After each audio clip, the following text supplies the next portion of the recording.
Here is a full, long, emotionally rich story crafted for a 40-minute YouTube narration, beginning immediately with a hook that grabs the viewer and encourages likes and subscriptions. No headings, just flowing paragraphs.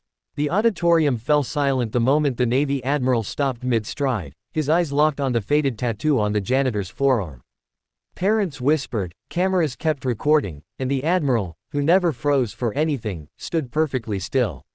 And that was the moment everything changed for a father who came only to sit in the back row and watch his son graduate. Before I tell you what happened next, make sure to like this video and subscribe to the channel, because stories like this, real stories of quiet heroes, deserve to be heard. Jan Torres tugged the sleeve of his old work shirt down, trying to hide the ink that time and hardship hadn't managed to erase. The tattoo wasn't much anymore, just the blurred outline of an eagle holding an anchor, symbol of a unit he'd once belonged to. A life he buried years ago. A life that ended the night an explosion took his best friend, his hearing in one ear, and any dream he had of staying in the service. Now he was a janitor at the same high school his son attended, sweeping hallways before sunrise, scrubbing gum off desks after everyone went home. Most of the students didn't know his name. Many teachers barely nodded. But his son, Mateo, he always understood. And that made everything worth it. Today wasn't about him anyway. It was about his boy, his straight-A, hard-working, quietly brilliant son who never let their poverty become an excuse. Mateo had earned a full scholarship, and as far as Jan was concerned, that was more victory than he ever deserved. He had planned to watch from the very last row, where no one could see the stains on his uniform or the way he'd polished his old boots so hard they barely held their shape. He didn't want to embarrass Mateo. He just wanted to be present. But fate has a strange way of pushing people into the light they never asked for. The admiral had come as a guest speaker, a towering figure in his crisp white uniform, Admiral Charles Whitmore, a legend in the Navy. When he walked past the row where Jan stood waiting for the ceremony to begin, his eyes had brushed over thousands of faces with practiced ease. But then he saw it.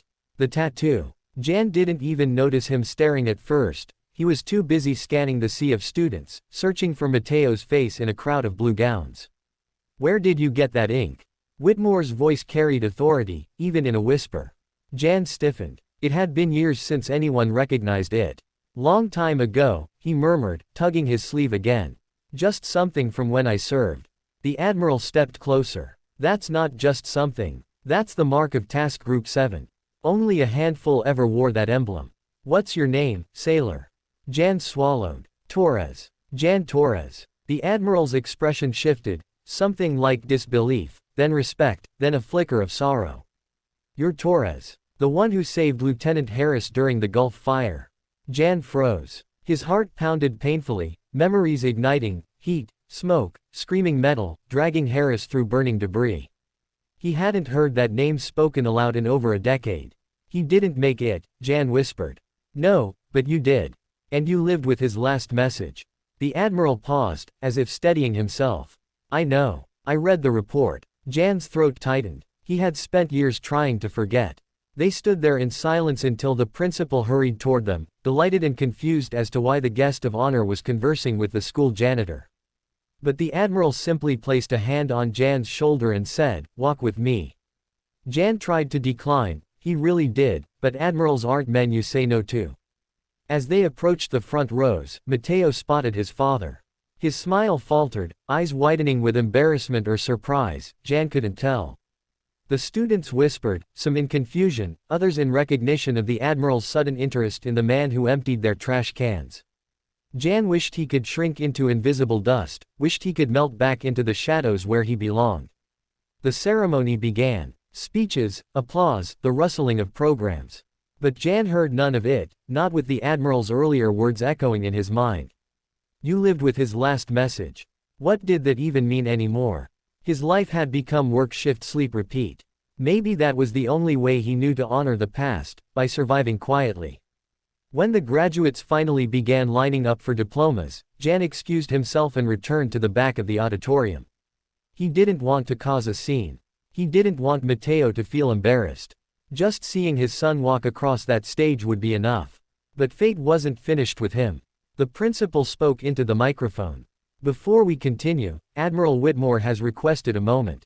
The room hushed instantly. Whitmore stepped to the podium. Today, we celebrate students who worked hard. But sometimes, we overlook the people who make that work possible. People who sacrifice far more than we ever see. He turned, scanning the room, until his eyes landed on the far corner. Can Mr. Jan Torres please come to the stage? Every head turned. Mateo shot up from his seat. Jan froze mid-breath. No, he whispered. No, no, no. But the Admiral waited, unmoving, until staff members gently guided Jan toward the front. His hands trembled. The janitor who never wanted attention, who thought dignity meant silence, was suddenly walking toward the brightest spotlights he had seen in years. When he reached the stage, the Admiral stood at attention before him, a gesture normally reserved for heroes, not janitors. This man, Whitmore began, once saved a fellow sailor at the risk of his own life. He never sought recognition. He never asked for honor. Today, I see him working humbly at this school while supporting a son who is graduating with distinction. That son is a testament to the kind of father he has. Mateo's eyes filled with tears. Jan's vision blurred. And so, the Admiral continued, on behalf of the United States Navy, I want to say the words that should have been said to you years ago. He saluted sharply. Thank you for your service, Petty Officer Torres. The auditorium erupted into applause, thunderous, rising like a tide. Mateo didn't wait for his name to be called. He ran onto the stage and threw his arms around his father, sobbing into his shoulder. Dad, why didn't you ever tell me? Jan hugged him back tightly. Because your accomplishments were always more important than my past. But I'm who I am because of you, Mateo whispered. The Admiral stepped beside them, smiling. Young man, your father is a hero. And so are you, for honoring everything he's worked for. After the ceremony, dozens of students approached Jan, not with the usual indifference, but with gratitude. Some apologized for ignoring him. Others asked to shake his hand. But the moment that mattered most was when Mateo placed his graduation cap on his father's head and said, "This is your victory too." As they walked out of the auditorium, the Admiral called after them. Torres, we're not done. I have an offer for you. You've spent long enough in the shadows. How would you feel about working with us, veteran liaison, full benefits? You'd change lives. Jan looked at his son. Mateo nodded without hesitation. Take it, Dad. You deserve more than a mop. And a bucket. Let the world see who you really are. And for the first time in years, Jan let himself believe it. That he was worth more. That his life still had purpose. That surviving wasn't the same as living.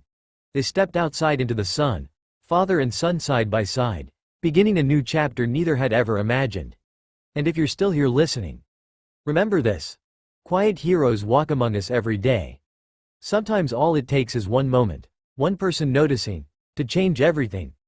If this story touched your heart, please like the video, subscribe to the channel, and share it so more unseen heroes can feel seen. Because every story like this deserves a voice. And every hero deserves to be remembered.